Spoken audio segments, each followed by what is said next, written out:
Mama, siapa mama kecil?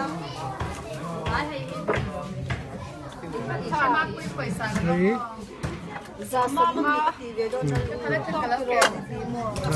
Ra sống của mình mua coi.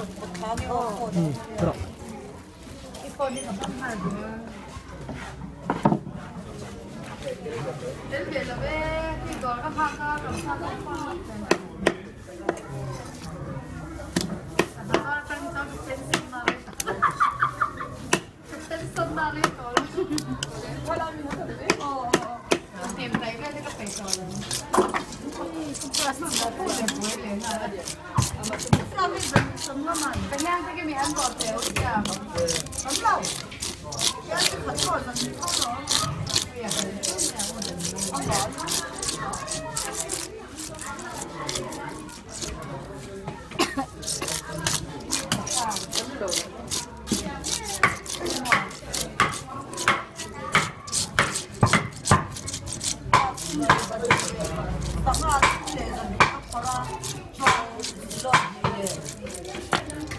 Romas mo.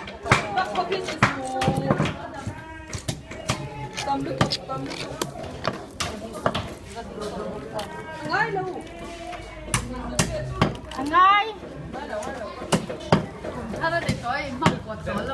Sum nè cần.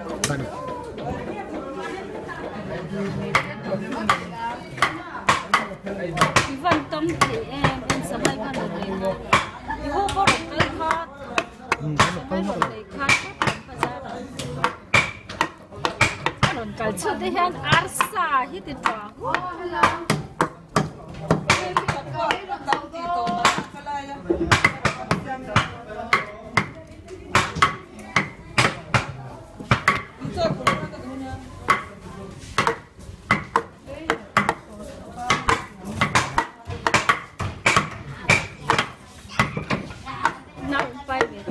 Phải rồi.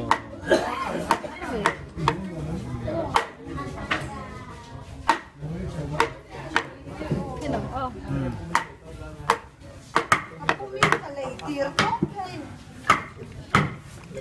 Có môi tê, Happy New Year đấy là.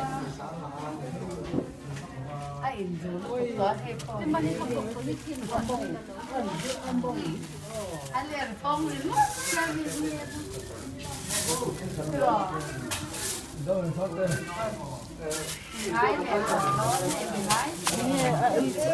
Theo hai mì thì tập thì mua Cái cần buổi giờ.